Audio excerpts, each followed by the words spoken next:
Salam sejahtera, terima kasih karena bersama dengan saya di Nazilin Unity Channel. Dalang utama, rancangan Tumbangkan Anwar ditangkap. Wow, ini satu pendedahan dan ulasan penggempuran fakta yang pasti akan membuatkan Anda terkejut. Benarkah ada rancangan untuk menumbangkan Anwar yang seperti langkah Sheraton 2.0 akan berlaku tahun ini? Yalah kan, kita tahu sekarang ini politik menjadi panas. Khususnya pembangkang dilihat sudah kehilangan modal politik dan mereka tidak mampu melakukan apa-apa lagi untuk mengganggu gugat kekuatan kerajaan perpaduan ini. Dijangka jika Barisan Nasional dan Pakatan Harapan terus bekerja sama di dalam politik Malaysia, tiada harapan mana-mana pihak untuk menumbangkan kerajaan ini. Oleh sebab itulah, satu ulasan daripada netizen menyatakan bahawa akan ada dalang utama rancangan Tumbangkan Anwar akan ditangkap. Akhirnya, individu yang selama ini bergerak dalam bayang-bayang merancang kejatuhan Anwar Ibrahim ditangkap. Wah, macam mana ditangkap, di mana ditangkap, dan siapa yang tangkap, Anda akan ikuti dan ketahui dalam ulasan pendedahan luar biasa ini. Drama politik negara kini memuncak apabila dalang utama cubaan menjatuhkan kerajaan perpaduan berjaya dikenal pasti dan ditahan oleh pihak berkuasa. Siapa dalang ini? Belum ada kenyataan rasmi sepenuhnya, tapi sumber dalaman menyebut beliau adalah bekas ahli strategi kanan dipercayai pernah berkhidmat dalam kerajaan atau JLC, aktif menggerakkan gerakan sulit melompat, ahli parlimen lompat parti, mempunyai hubungan rapat dengan blok pembangkang dipercayai Perikatan Nasional. Rancangannya bagaimana? Rancangannya menawarkan genjaran politik dan keuangan kepada ahli parlimen tertentu, mahu menggerakkan undi tidak percaya di parlimen, mewujudkan tekanan melalui media sosial, iaitu geng tiktokers upahan dan manipulasi persepsi rakyat. Tetapi semua ini terbongkar lebih awal selepas siasatan SPRM dan pihak keselamatan mengesan komunikasi sulit dan perpindahan dana mencurigakan. Apakah implikasinya? Sebelum kita teruskan ulasan ini, jangan lupa ini ialah Transfer Factor for Life. Ini ialah terapi imun meningkatkan daya imun badan kita sehingga 400%. Baru sebentar tadi di Malaysia kini melaporkan kematian pertama tahun ini melibatkan COVID-19. Jadi saudara-saudara sekalian, COVID-19 masih wujud. Peningkatan daya imun badan kita menjadikan kita kuat daripada serangan-serangan penyakit. Dengan peningkatan daya imun badan kita, kita melawan daripada dalam. Secara umum dan ringkasnya, kita kena penyakit dan kita mudah untuk kena penyakit, sukar untuk sembuh kerana imun badan kita yang lemah. Bagaimana mau meningkatkan kembali imun badan dan mendidik imun badan kita menjadi bijaksana? Transfer Factor jawapannya. Ini ialah produk yang diluluskan KKM, diiktiraf oleh doktor-doktor di seluruh dunia. Lulus KKM, ada sijil halal, dan ianya adalah produk saintis luar biasa. Siapa yang berminat untuk mendapatkannya, sila hubungi nombor telefon yang tertera. Apa implikasi besar? Kegagalan rampasan kuasa ini memberi signal jelas Anwar masih kukuh dan pengkhianat mula gugur satu persatu. Kerajaan perpaduan kini dilihat semakin bersih dari unsur sabotaj dari selimut dalam selimut. Tangkapan ini mungkin membuka jalan untuk penahanan lebih ramai lagi individu berprofil tinggi dalam masa terdekat. Ini bukan sekadar soal politik, ini soal masa depan negara. Siapa lagi yang akan ditahan selepas ini? Siapa jerung sebenar di belakang dalang ini? Adakah kita bakal melihat pembersihan besar-besaran dalam politik Malaysia? Masa akan tentukan. Tapi satu yang pasti, Anwar tidak akan tumbang semudah itu.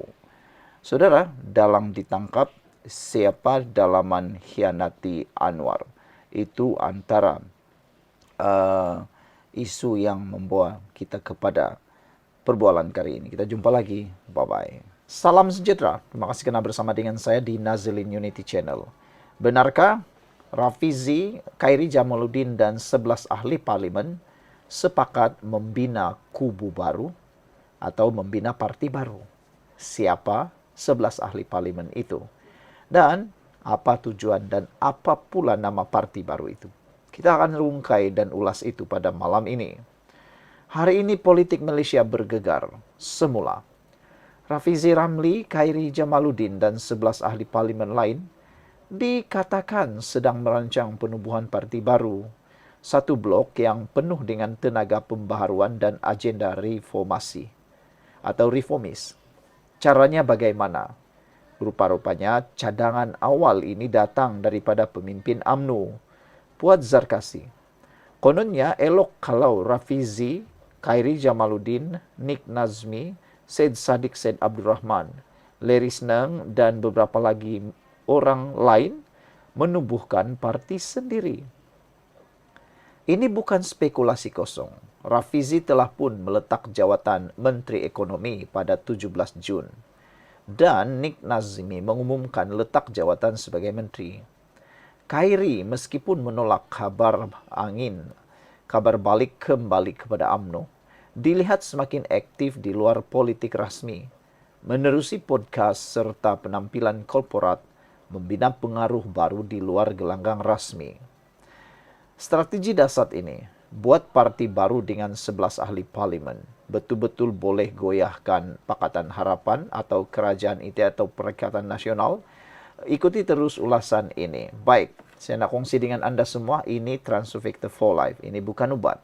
Ini ialah terapi imun yang meningkatkan daya imun badan kita sehingga 400% dan mendidik imun badan kita menjadi sangat bijaksana, melawan penyakit daripada luar dan dalam tubuh badan kita. Lebih penting daripada itu, Transovector menjadikan imun badan kita ini kuat dari dalam, melawan semua jenis penyakit yang ada dalam badan kita dengan peningkatan imun badan kita. Secara umumnya atau secara kasarnya, ringkasnya, kita kena penyakit karena daya imun badan kita yang lemah dan juga bodoh. Tapi dengan peningkatan daya imun badan yang tinggi dan juga imun badan kita dididik untuk menjadi bijaksana, kita akan sembuh daripada pelbagai jenis penyakit, bukan dengan perkara lain, tetapi karena imun badan kita yang menjadi kuat. Dapatkan produk ini melalui nombor telefon yang tertera, dan ingat, masa sangat mencemburui kita. Kalau kita lambat, silap-silap hari bulan, mungkin sudah terlambat. Dan ingat, mungkin ini adalah pertemuan yang memberikan harapan sinar kepada anda. Terus hubungi nombor telepon yang tertera. Baiklah saudara-saudara sekalian, kalau parti mereka menarik 11 ahli parlimen, ini bukan kerusi kecil. Ia boleh menggugat kestabilan kerajaan Pakatan Harapan dan memberi pengaruh politik signifikan. Rafizi dan Khairi Jamaluddin terkenal dengan kemampuan merancang strategi komunikasi. Mereka bukan calang-calang. Gabungan mereka bersama ahli parlimen muda menunjukkan keinginan untuk menjadi alternatif kepada politik lama, khususnya terhadap wacana reformasi dan penyertaan generasi baru. Apakah implikasinya? Implikasinya ialah Pakatan Harapan tergugat. Kesannya, kehilangan sokongan 11 ahli parlimen boleh urus kabinet dan sebagainya. Selain daripada itu, mana perlu berubah? Parti utama Pakatan Harapan mungkin perlu dan gandakan penglibatan akar umbi. Masuk era parti reformis, parti baru boleh jadi kuasa ketiga, menarik pengundi bandar dan generasi muda. Saudara, apa yang lebih menariknya lagi ialah, apakah tanda-tanda awal? Rafizi sekarang bergiat dalam podcast yang berhenti menteri, platform bebas untuk kukuhkan ideologi. Khairi pula jauh dari sengketa UMNO dengan langkah seperti berada di T-Live event, memberi signal bahawa dia mahu dikenali sebagai suara milenial dan kepurat, bukan hanya ahli politik. Kalau parti ini benar-benar diwujudkan, adakah ia boleh melonjak ke arus perdana? Bolehkah mereka curi sokongan pengundi muda dan kelas menengah? Dan Pakatan Harapan, adakah bersedia untuk era persaingan dalaman? Sememangnya politik Malaysia kini memasuki babak baru tegang bak filem trailer. Siapa sangka, siapa jangka, Blok 11 ahli parlimen boleh jadi permulaan tsunami politik. Apabila pendapat anda sekalian? Adakah benar Rafizi, Khairi Jamaluddin dan 11 lagi ahli parlimen bakal menggegarkan politik Malaysia dengan penubuhan kubu baru, parti baru? Tinggalkan komen anda, sesuaikah mereka menubuhkannya dan perlukah langkah ini diteruskan? Jumpa lagi. Salam. Terima kasih karena bersama dengan saya di Nazilin Unity Channel. Najib makin hampir bebas. Wow, ini hebat. Inilah ulasan yang paling kita tunggu-tunggu. Mahkamah benar titah agung didedah. Adakah persoalan ini akan membawa kepada pembebasan Najib dalam beberapa waktu terdekat ini? Ikuti terus ulasan ini, pasti ada banyak isu, banyak maklumat dan banyak perkara yang tak pernah anda dengar. Saya akan kupas satu persatu untuk anda semua. Ini bukan kabar angin lagi. Mahkamah kini buka laluan untuk Najib Razak. Hari ini, satu keputusan besar telah pun diumumkan dan dibuat. Mahkamah Rayuan membenarkan permohonan Najib untuk hadir prosiding berkaitan titah tambahan yang di Pertuan Agong. Apa yang rakyat tahu? Apa yang rakyat perlu tahu? Najib bukan minta bebas sewenang-wenangnya. Beliau hanya mahu sesuatu yang ramai tak tahu. Titah tambahan daripada Seri Paduka Baginda semasa proses pengampunan. Najib mendakwa ada arahan atau kenyataan tambahan dalam dokumen titah itu yang belum diumumkan kepada rakyat. Apa sebenarnya isinya? Wow, ini betul-betul saya pun tertanya-tanya. Apa sebenarnya isi tambahan yang ada dalam dokumen titah itu yang tidak pernah kita tahu? Tapi sebelum itu saya nak kongsikan dengan anda semua. Ini terapi imun transfer factor for life. Ini adalah TF atau transfer factor, bukan ubat, tetapi terapi imun yang meningkatkan daya imun badan kita sehingga 400%. Transfer factor ini juga, terapi imun ini juga mendidik imun badan kita menjadi bijaksana sehingga ianya kuat daripada dalam melawan penyakit kita, menyembuhkan kita daripada penyakit dengan peningkatan daya imun badan kita. Produk ini bukan produk biasa-biasa. Produk ini adalah produk saintifik, diperakui oleh dokter-dokter di seluruh dunia dan mendapat sijil halal dan lulus KKM. Siapa yang ingin mendapatkan produk ini, sila berhubung dengan nombor telefon yang tertera dalam video ini. Saudara-saudara sekalian, yang menjadi tanda tanya pada malam ini, kalau ini benar, ini boleh jadi game changer. Sabitan Najib mungkin boleh dikaji semula. Hukuman penjara boleh ditafsir semula. Atau lebih dahsyat, Najib boleh bebas lebih awal daripada jangkaan. Persoalan besar sekarang, apa sebenarnya terkandung dalam titah agung yang disembunyikan?